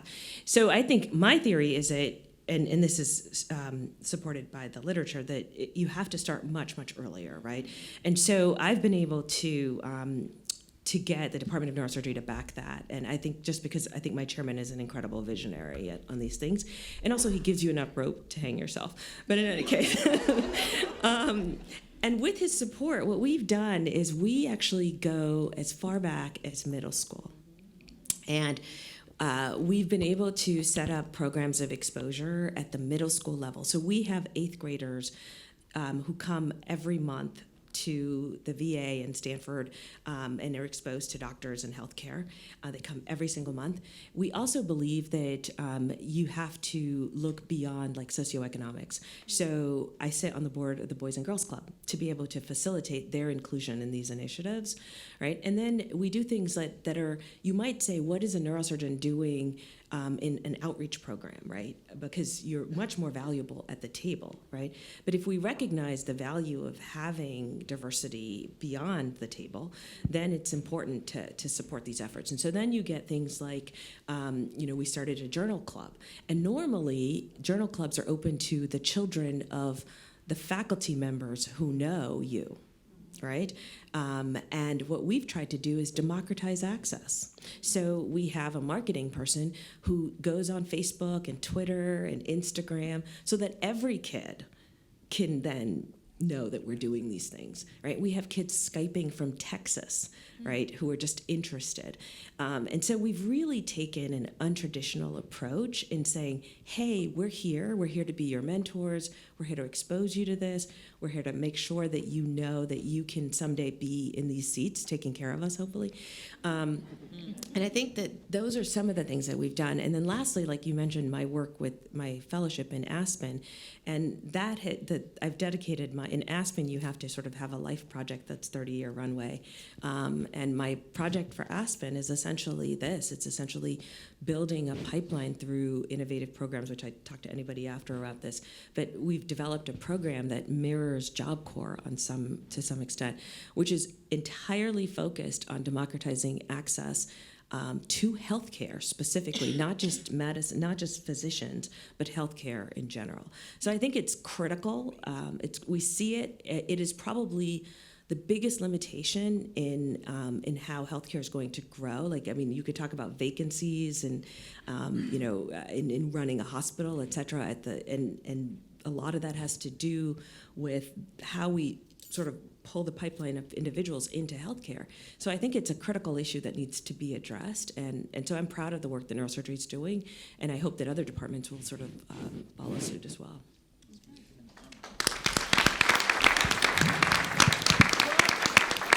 I apologize, we don't have any more time for questions right now.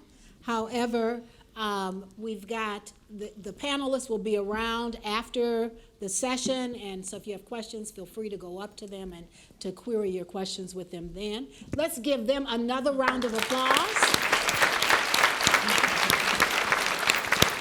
And I turn it back to Christy.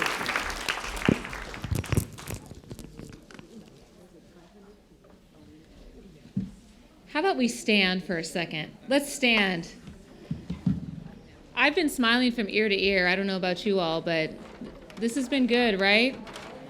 Good, good. Okay, stretch, say hello to your neighbor, get your wiggles out. You've only got like 30 seconds, so do what you need to do. Run in place, stretch, twist. This is all we have. I hope you're inspired. I hope that you've loved hearing about the journey of some of our colleagues and leaders. I know I have. All right, that's all you get. Sit down. That's it. That's it. That's all you get.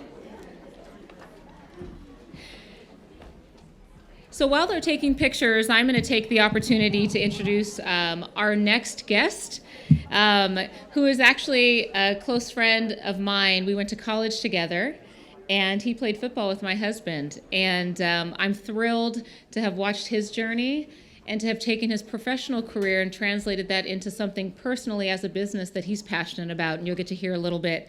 So Terrell Jones is our next guest. He's the founder and CEO of Culture Cookies, an innovative company committed to making the world a better place through cultural enlightenment and education. He currently works for Visa as a technical project manager and learning and development professional. He also served as the president and co-chair of VIBE, what a cool name, right? Visa's Black Employee Resource Group for 3 years and a founding member of the Black Professionals Network Association. Please welcome Terrell Jones.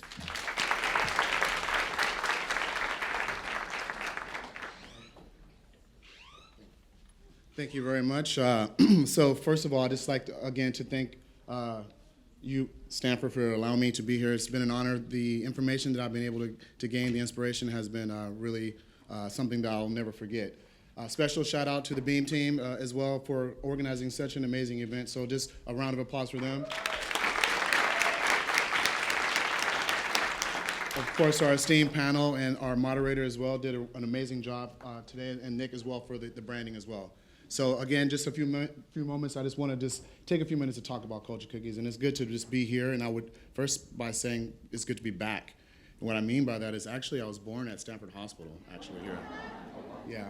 And so because Christy already mentioned that we went to college together, I'm not going to tell you how long ago I was born here at Stanford Hospital because she made me promise not to tell her about it. So basically, I just want to, again, take a few moments to just kind of talk about like what Culture Cookies is. Essentially, for those who remember the old school baseball cards with the bubble gum, so if you remember the actual bubble gum, instead of the bubble gum, I have a cookie. Instead of the card that would be adorning some athletic statistics about batting averages and things like this, I have some culturally significant information, okay? So it's a cookie that's packaged with a card inside of it, and hence Culture Cookies, okay? The card itself really, on one side it has a picture of a person, place, or a thing of cultural significance, okay? And on the other side it has some content that helps you to explain the significance, to help you understand the significance as well.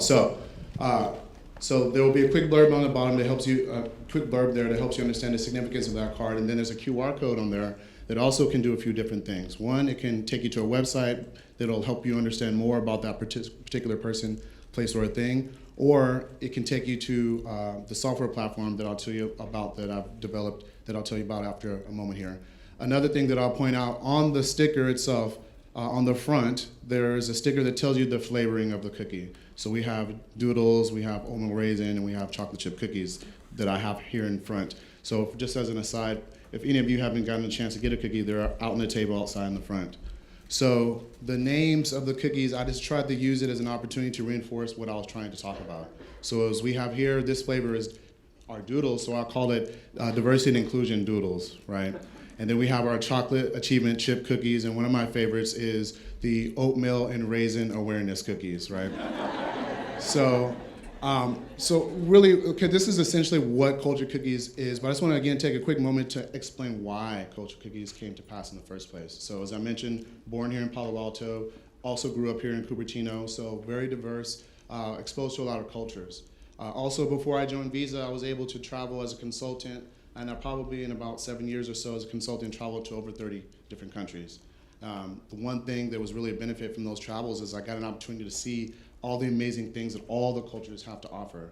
Not only to celebrate the individualness of those cultures, but also to have an opportunity to appreciate where we have overlap. Oftentimes, we're so focused on celebrating our own culture that we lose the opportunity to see what we have in common with others, right? So I was able to do that, and I know that not everyone has a passport, will have the finances or the opportunity to travel. So I thought that Culture Cookies could be an opportunity to bring the world to the people, right? So it's not just about Black culture, hence the name Culture Cookies. This month, of course, is Black History Month, so all the cookies that you'll see out in front are adorning information about and that's relevant to African American culture.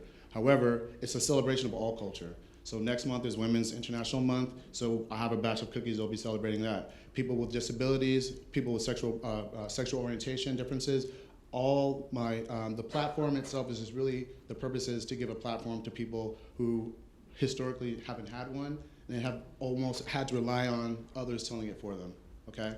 So really the whole purpose, again, there's three things that I really set out to do with Culture Cookies: to celebrate all the cultures, to educate, and to inspire. Education, as I mentioned, that I'm the CEO of Culture Cookies, but also for 3 years served as the co-chair for the ERG at Vibe, Visa. So I'm having a special affinity and appreciation for the work you all are doing in the vein of ERG, because it's important.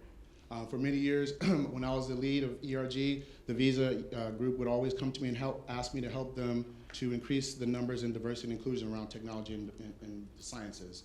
But I was happy to do so. So one of the things I was happy to say that I helped them do is to broaden their research, broaden their recruitment efforts. Historically, before I joined Visa, we only had a small pool of schools that we would go to actually recruit. So through some of my work and some of those of my peers, we were able to change some mindsets and to encourage them to maybe consider going to other schools. In addition to going to a lot of different schools, we also went to NSBE. For those who aren't familiar, National Society of Black Engineers, we have a national event every year. During that event, we have roughly 20,000 African American engineers that show up in one place, which is pretty impressive, okay? One year, one of my managers came up to me and he was really excited because they were going to the NSBE conference for the first time to recruit, okay? So they go there, 20,000 students that are there, 20,000 engineers that are there. He wasn't able to go himself, so he sent one of his assistants on his behalf. So they go to this event where there's 20,000 African American engineers and they come back with 3 resumes, okay? So they come back with 3 resumes, but the reason why I like to share this story is because the more shocking part is none of the 3 are African American, okay? Excuse me. So when we talk about pipeline, I understand pipeline is an essential part of the problem and the challenge, but I also think that it has a lot to do with mindset, right? What I realized is that, a lot of my peers, because I'm in the tech industry, were not necessarily educated in the United States.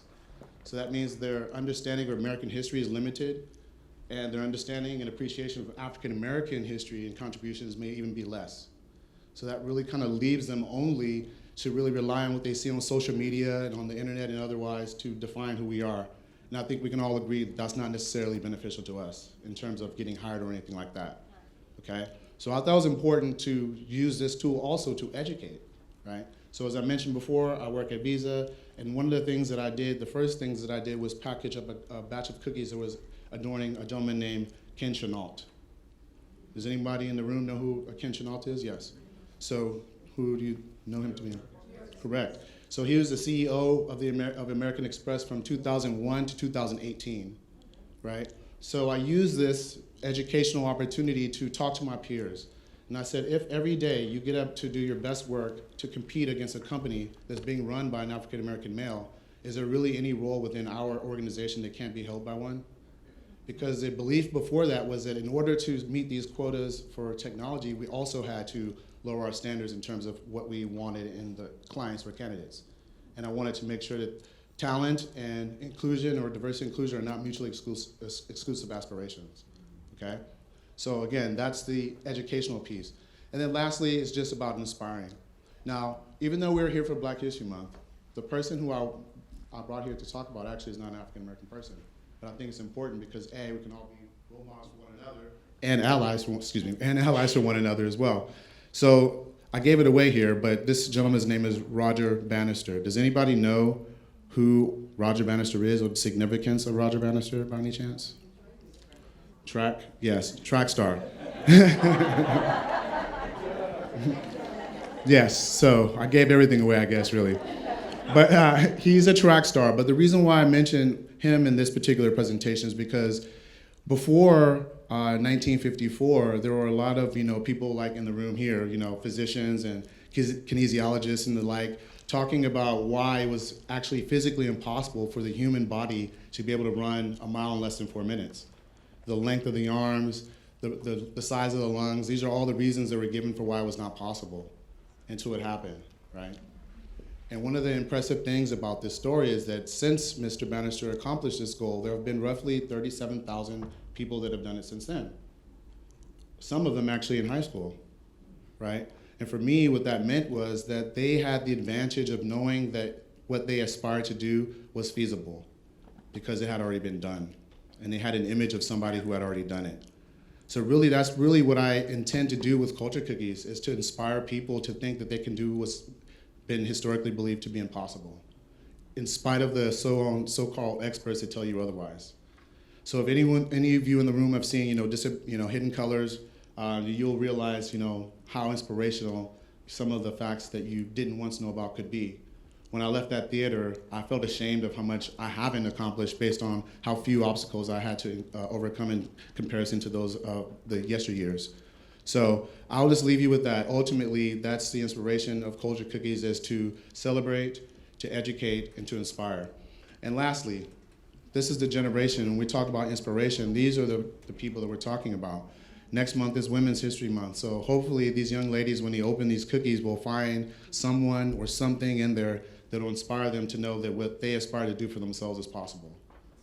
And I mentioned before, lastly, that we have the QR code. The QR code on there, I have a platform that I've developed as well that goes in conjunction with the cookies themselves. So I call it the Continued Learning and Engagement Platform. We talked about earlier about biases and unconscious biases and things like this, but those aren't acquired overnight, and nor will they be dismissed or displaced overnight either. The education to continue to learn more about yourself and others, I think, is essential. So the platform basically is a gamification platform that takes the information that's in the cookies and makes a trivia platform for it. So if you get the questions right, you get 1,000 culture credits. If you forward it to a friend, you get another 500. If they get it correct, then you get 200 and so on. So you're able to accrue these points. The purpose is to propagate the information and to incentivize people to share that information as well. So again, I thank you all for your time. Thank you for your patience, and happy Black History Month to you all. Thank you for your time. Thank you again.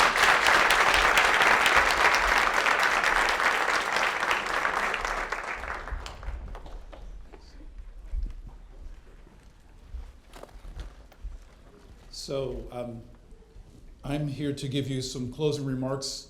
I just want to first thank you all for coming and for staying, for being part of this really important program.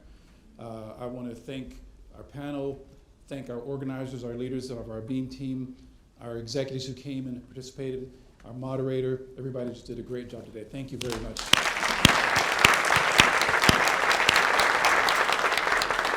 I want to especially thank Mary, even though she's leaving us, I still love her. But you've done a great job, laid a great foundation. We're going to carry on the work, so thank you very much. I had some other things to share, but I'll wait for another opportunity in the interest of time. But I want to just share this notion of belonging as a gift to you as you prepare to leave. My hope for you is that everybody here feels like they belong here at Stanford Healthcare. We've talked about inclusion and diversity, but also that sense of being really part of the organization and really understanding what it means to belong. And so this is sort of my definition, not something I read, but something that came to me sort of out of a deep sleep at 3 a.m. one day as to what does belonging mean to me? What do I wish for you? And when I think about belonging, I think about this notion of being comfortable in my own skin. I'm not trying to be someone else. I'm me. I'm uniquely me. I've got power in my uniqueness, and I love the gift that I am to you and to this organization. I'm comfortable in my own skin. I've found my voice. I have something to say, something to offer. I'm comfortable sharing that, contributing that value to the organization in whatever form is provided. Belonging is to have confidence and be at peace, not fighting, not struggling, but settled in who you are, the ability to understand that and to exude that. I love this one. I bring my best self to work every day. This is why this is so vital to this organization, because we can't be who Stanford Medicine is unless everyone brings their best self to work every day. I love this. My noble self, my creative self, my expressive self, being able to be fully me. So many folks have learned to disguise themselves behind a corporate mask, behind a title, behind a wardrobe, behind an office, behind a position. And then when they leave work, they let their hair down and they become their complete self. We lose the value of their uniqueness when they do that. We want you to be your best self here every day. We can't possibly be who we want to be if you're not your best self every day. And so this, to me, is vital to this. This is also part of our strengths work. shout out to stand out, right? Bring your best self to work every day. I found my calling and my organization gets me. This I love. We talked about calling here, right? And you can talk about whether you're religious or not, but I think all of us have a sense that this work draws us in. And we feel that sense of purpose and connection, and we're able to then provide that. But also the organization recognizes what I bring and gives space for that and values that. That's part of belonging. I really like this one. I have no shame. I can be fully me and not worry about what someone else thinks. I don't feel less than anyone else. I don't feel like there's something wrong with who I am. I'm not being intimidated or in some ways diminished by someone else. I have no shame, and I'm not hiding. I'm not coming to work and putting my family picture somewhere else because I don't want people to know my family members or my sexual orientation or my spouse's ethnicity or whatever it may be. I am not hiding. I can be fully me. This is what I want for you. This is what we want for Stanford Healthcare, for everyone to belong. What do you think about this? Does this resonate at all? It was interesting when I woke up at 3 a.m. when I was writing this. I went into my office. My wife's like, "What are you doing in there?" And so, I was writing this, and then I sort of left it on the desk, and then like a week later, she found it. She's like, "What in the world is this?" But as we talked about it, she's like, "Yeah, I like that." I'm glad that it ministers to you as well. We're out of time. We're going to now break for pictures, cookies, food, and networking. Thanks for coming. God bless you. Oh, Christy. I'm sorry, Christy wants to say something. Thank you, David. Turned us off. You shut us down. Thank you, David. You're awesome. Anna, quick announcement for the women's event next month. You should see some flyers on your chair. We have a women's event, so please make sure that you come and support our other employee resource groups as well. The flyer should be on your chair. Thank you, everyone, for coming.